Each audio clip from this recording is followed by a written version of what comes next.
Hello and welcome to Praying Wombs. This is Dr. Suzanne, and today I would like to tell you about the importance of staying in church. Maybe you were hurt in church by church people and you decided that you just wanted to cut off.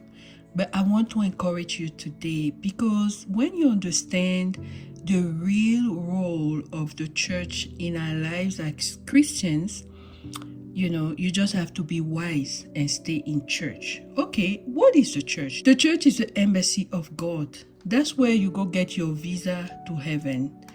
It's a place where you come to socialize, healthy socialization with like-minded people. It's a place where you get education to equip you with kingdom principles to shift your paradigm. It's also a place where you learn the art of warfare as you enlist in the army of God. Being a Christian is not a walk in the park. And you will discover that when I begin to tell you the type of resistance you're going to find inside the church itself. The church is a place for solutions to help your destiny. You have to imagine that in order to go to America, wherever you live, you have to go to that embassy to get the visa.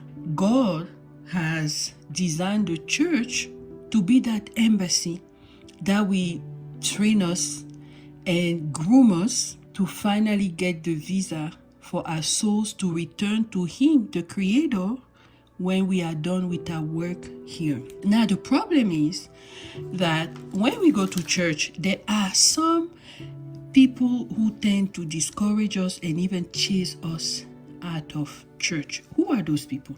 Number one, the lukewarm Christians.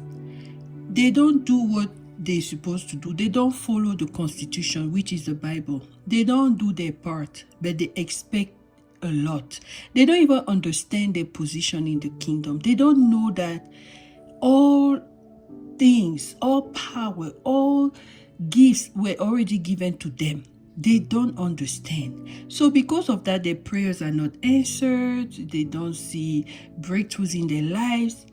And they just come to church to make sure that they rub off on others and tell others, this church thing, it doesn't work.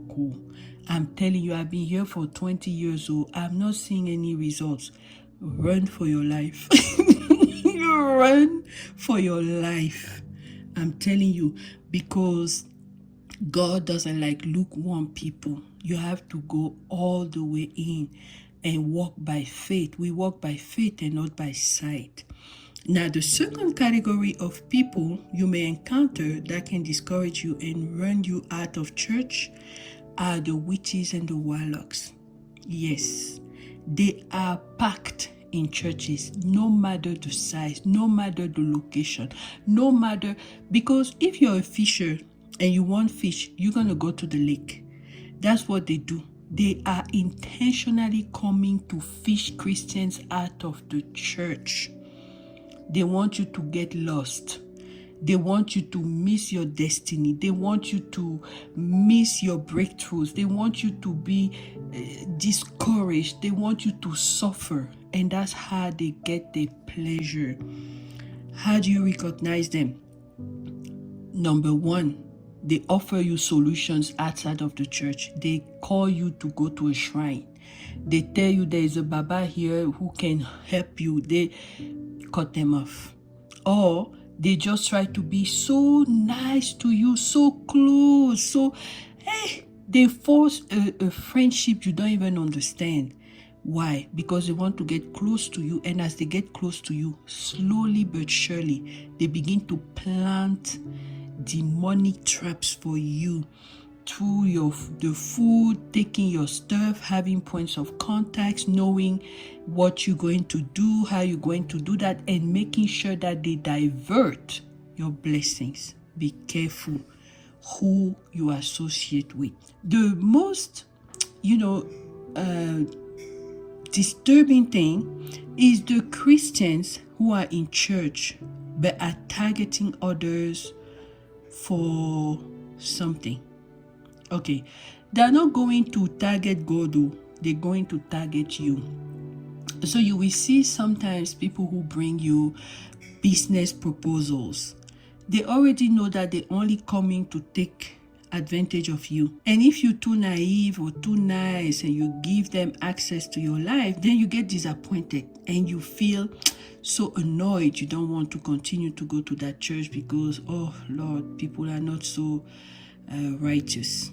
Or the people even in the, how would I say, the leadership, not the pastor, but the people around him, who may notice that you are a generous donor and they target you for money. When you give to them, who do you give to? Is it to God? Is it to a different altar? Is it to the personal needs? At the end of the day, it's up to the man of God to make sure that he has clear financial directions for his team. Otherwise, things like that stain the reputation of the church. So if you've been in any category where you have been to church and you were hurt either by people who gossip, hey, remember, gossip, jealousy, envy is a sign of witchcraft. All those people are witches. They're just hiding behind the umbrella of Christian. Be careful. So if you've been hurt because of that, don't leave the church. Don't get discouraged. The church is the house of your Father in heaven. You must be there to make sure that things are going well. Because the enemy will come to try to scatter things. What are you going to say when you go back up there and God asks you, okay, you were supposed to do this and do that. Why didn't you do it? Let's go back to church. Let's support the house of the Lord. Let's make sure that even the people who come to attack us, we chase them with fire. We chase them with fire. I'm telling you, heaven rejoices for one soul saved. But as Christians, yes, we have to go back to church. We have to understand who we are. We have to understand where we are and begin to shift our mindset. Amen. Amen. Thank you so much for listening, and we talk later. Bye.